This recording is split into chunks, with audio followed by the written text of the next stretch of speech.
जय श्रीराम मित्रांनो, कसे आहात सगळे? आय होप सगळे छान असाल. आजचा हा व्हिडिओ खूप महत्त्वाचा ठरणार आहे.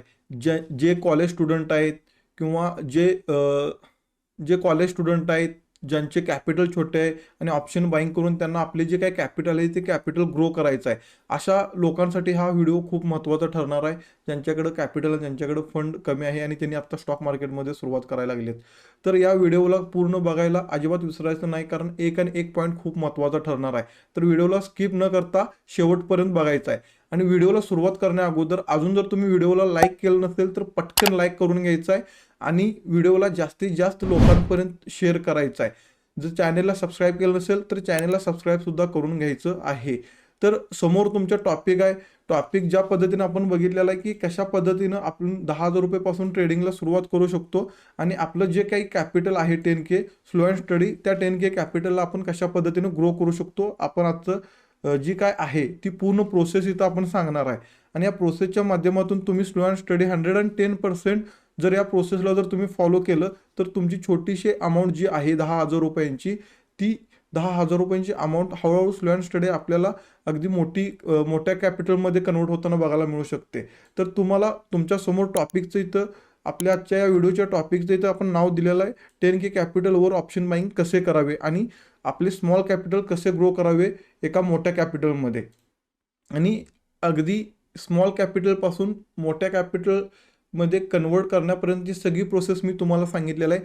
त्यामुळे व्हिडिओला स्किप न करता पूर्ण लक्षपूर्वक बघायचं आहे आणि ज्या काही मी गोष्टी सांगितलेल्या, ज्या काही कन्सेप्ट मी दिलेल्या आहेत त्या कन्सेप्ट सगळ्या तुम्ही तुमच्या नोटबुकमध्ये लिहून घ्यायच्या आहेत. तर जास्त वेळ न घालवता सुरुवात करूया आपण आजच्या या टॉपिककडं. तर सगळ्यात पहिल्यांदा गोष्ट जर आपण बघायची म्हणली तर इथं आपण बघू शकतो की सगळ्यात पहिली गोष्ट जी महत्त्वाची आहे ते इंडेक्स सिलेक्शन. आपल्याला कोणते इंडेक्स सिलेक्शन करायचं आहे? तर निफ्टी, बँक निफ्टी दोन्ही. तुम्ही म्हणाल की दोन्हीमध्ये पण आम्ही ट्रेडिंग करू शकतो. तर नाही, बँक निफ्टीमध्ये आपल्याला ट्रेडिंग नाही करायचं. तर आपल्याला सिलेक्शन निफ्टीचं करायचं आहे, कारण तुम्ही बिगिनर आहात, तुमच्याकडे कॅपिटल कमी आहे आणि बँक निफ्टीमध्ये ओलॅटिलिटी भरपूर असते आणि त्या ओलॅटिलिटीमध्ये ना आपले ज्या काही एस-एल असतात ते स्टॉप लॉस आपले हिट होण्याचे चान्सेस जास्त असतात. आणि त्यापेक्षा निफ्टीमध्ये आपल्याला ना ओलॅटिलिटी थोडीशी कमी असते ॲज पर बँक निफ्टी. त्यामुळे आपले स्टॉप लॉस जे आहे ते स्टॉप लॉस एस-एल आपले निफ्टीमध्ये हिट नाहीत होणार आणि आपल्याला छोटे छोटे स्टॉप लॉस आपल्याला निफ्टीमध्ये बघायला मिळतील. त्यामुळे सगळ्यात पहिली जी काय गोष्ट असेल ती आपल्याला सिलेक्शनची, निफ्टी इंडेक्स सिलेक्शनची आपल्याला निफ्टी सिलेक्शन करायचं आहे. आणि त्याच्यानंतर सगळ्यात महत्त्वाचा जो पॉईंट असणार आहे तो पॉईंट असणार आहे स्ट्रॅटर्जी. आता आपण इंडेक्स सिलेक्ट केला, आपण निफ्टीमध्ये ट्रेडिंग करायचं आहे. आता ट्रेडिंग करण्यासाठी आपल्याकडे एक स्ट्रॅटर्जी पाहिजे आहे. कोणती? आपल्याकडे प्राइस एक्सचेंज स्ट्रॅटर्जी पाहिजे आहे, नाहीतर आपल्याकडे कोणते तरी इंडिकेटरची स्ट्रॅटर्जी पाहिजे आहे.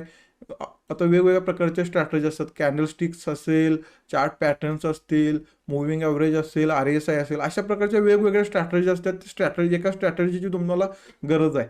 जर तुम्हाला कोणतीही तुमच्याकडे जर स्ट्रॅटर्जी नसेल तर आपल्या यूट्यूब चॅनलवर जर तुम्ही गेलात तर तुम्हाला तिथं स्ट्रॅटर्जीचे व्हिडिओ, प्राइस ॲक्शनचे, इंडिकेटरचे वेगवेगळे तुम्हाला स्ट्रॅटर्जी तिथं बघायला मिळतील. आणि त्या स्ट्रॅटर्जींची लिंक मी आपल्या या व्हिडिओच्या डिस्क्रिप्शन बॉक्समध्ये तुम्हाला देईन. त्या डिस्क्रिप्शन बॉक्समध्ये जाऊन तुम्ही या स्ट्रॅटर्जी बघू शकताय.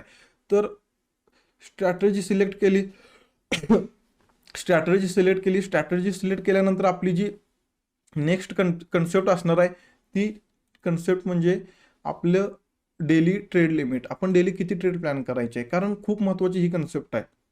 एक तर सगळ्यात पहिली गोष्ट म्हणजे आपलं जे कॅपिटल आहे ते कॅपिटल फक्त 10K आहे आणि त्या 10Kला आपल्याला स्लो अँड स्टडी ग्रो करायचं आहे. जसजसं तुम्ही कॅपिटल ग्रो कराल तसतशी तुमची रिस्कसुद्धा वाढेल आणि तुम्हाला चांगले प्रॉफिटसुद्धा होतील. पण जोपर्यंत आपलं कॅपिटल ग्रो होत नाही तोपर्यंत आपल्याला डेली ट्रेड लिमिट ठेवणं गरजेचं आहे. आणि डेली ट्रेड लिमिट आपल्याला काय किती ठेवायची आहे, तर फक्त एक डेली ट्रेड लिमिट ठेवायची. आपल्याला एकच्या वर ट्रेड घ्यायचा नाही. जर आज समजा जर तुम्ही आज एक ट्रेड प्लॅन केला, त्यामध्ये जर तुम्हाला प्रॉफिट झालं तर तुम्हाला परत कोणताही दिवसभरात ट्रेड प्लॅन करायचा नाही. आणि जर तुम्हाला त्या ट्रेडमध्ये जर लॉस झाला, तुमचा जर एस-एल हिट झाला, तर तुम्हाला परत दिवसभर कोणत्याही प्रकारचा ट्रेड प्लॅन करायचा नाही. तर अशा पद्धतीनं तुम्हाला डेली ट्रेड लिमिट आपण सांगितलं त्या पद्धतीने तुम्ही त्या प्रोसेसला फॉलो करायचे आहे. आणि नेक्स्ट आपण आपली डेली ट्रेड लिमिट झाली, त्याच्यानंतर स्ट्रॅटर्जी झाल्यानंतर जे काही नेक्स्ट आपला पॉईंट असणार आहे RM अँड MM. म्हणजे काय? RM म्हणजे काय? रिस्क मॅनेजमेंट आणि मनी मॅनेजमेंट. आपल्याला रिस्क मॅनेजमेंटला आणि मनी मॅनेजमेंटला एकदम स्ट्रिक्टली फॉलो करायचं आहे. तुमच्याकडं 10K कॅपिटल आहे तर त्या 10K कॅपिटलवर तुम्हाला मनी मॅनेजमेंट, रिस्क मॅनेजमेंट कशा पद्धतीने करायचं आहे. जोपर्यंत तुमचं कॅपिटल डबल होत नाही, 20K पर्यंत जोपर्यंत तुम्ही जात नाही, तोपर्यंत तुम्हाला ना फक्त रिस्क मॅनेजमेंट तुम्हाला फक्त 1/1 घ्यायची आहे. म्हणजे तुम्हाला जर एका ट्रेडमध्ये समथिंग 500 रुपयेच्या आसपास जर प्रॉफिट झालं तर तुम्हाला त्या ट्रेडमधून एक्झिट व्हायचं आहे, आणि तुम्हाला जर 500 रुपयेच्या आसपास जर लॉस झाला तरीसुद्धा त्यामधून तुम्हाला एक्झिट व्हायचं आहे. त्यामुळे तुम्हाला रिस्क मॅनेजमेंट जी आहे ती 1/1 ठेवायची आहे. आणि मनी मॅनेजमेंट म्हणजे तुम्हाला डेली फक्त आणि फक्त 500 ते 700 या 500 ते 700 रुपयेमध्ये तुमचा लॉस झाला पाहिजे. याच्यावर तुमचा लॉस झाला नाही पाहिजे. 700 रुपयेच्या वर तुमचा एकही रुपये लॉस झाला नसला पाहिजे. म्हणजे तुम्हाला मनी मॅनेजमेंट इतकी स्ट्रिक्टली फॉलो करावी लागेल की 10,000 रुपयेवर तुम्ही जास्तीत जास्त जास्तीत जास्त तुम्हाला 700 रुपयांची रिस्क घ्यायची आहे.